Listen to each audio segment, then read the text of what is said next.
Assalamualaikum warahmatullahi wabarakatuh. Pada video kali ini, saya akan membawakan materi Misteri Harta Amanah Nusantara.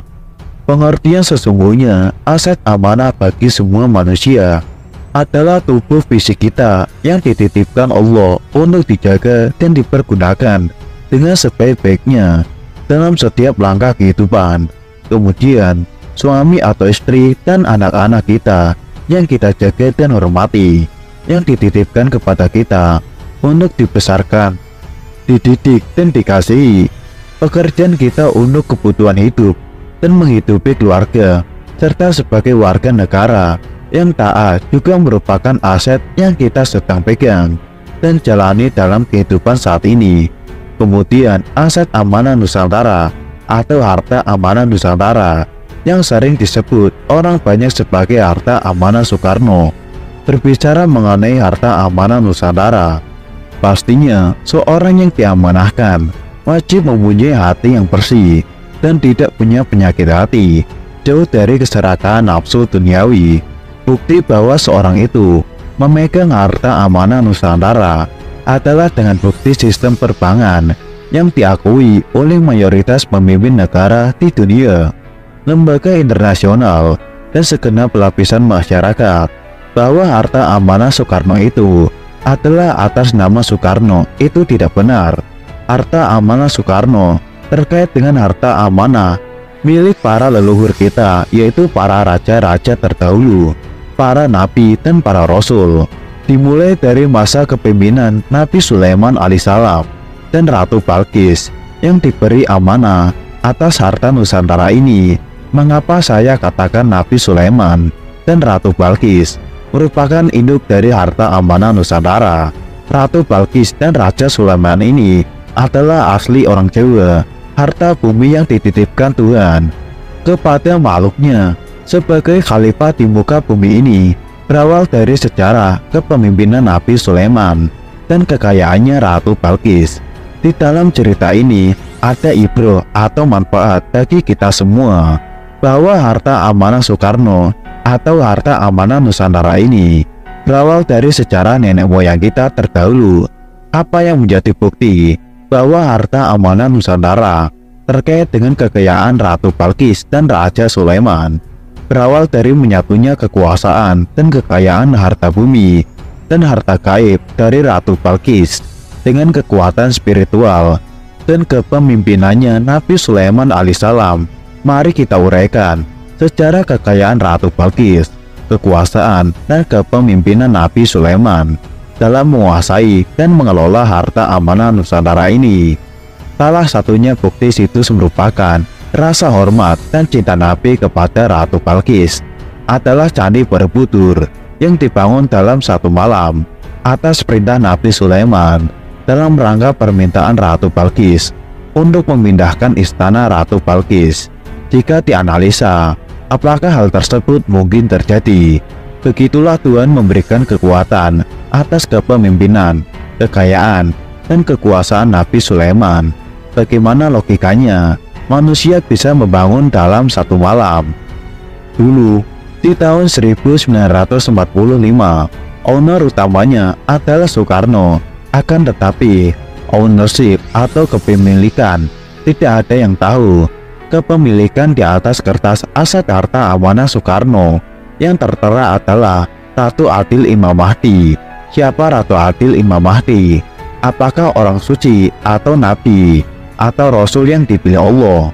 Menjadi rahasia Allah yang menjadikan Soekarno ditunjuk sebagai pemegang aset harta amanah Nusantara. Kemudian, siapa penerus yang juga dipercayakan Allah dan bukan dipilih oleh Soekarno? Sosok Ratu Adil Imam Mahdi, apakah seorang laki-laki atau perempuan? Ada dua nama berbeda dalam satu kesatuan.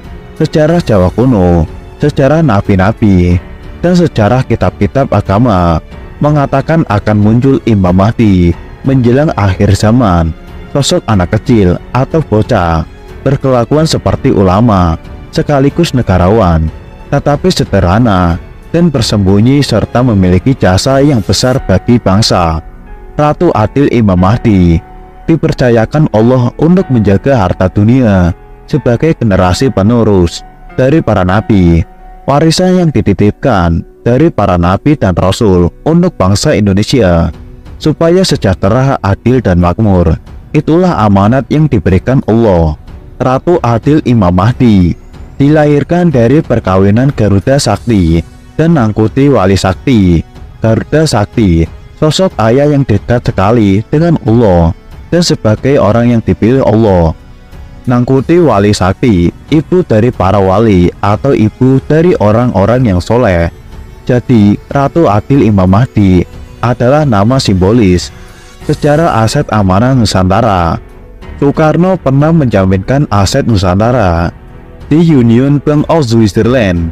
Soekarno kemudian membuat letter of authorization kepada Mr. Sarina sebagai kuasa tunggal atas aset amanah Nusantara. Jumlah emas yang dijadikan jaminan atau deposit control statement of deposit adalah 74 juta metrik ton.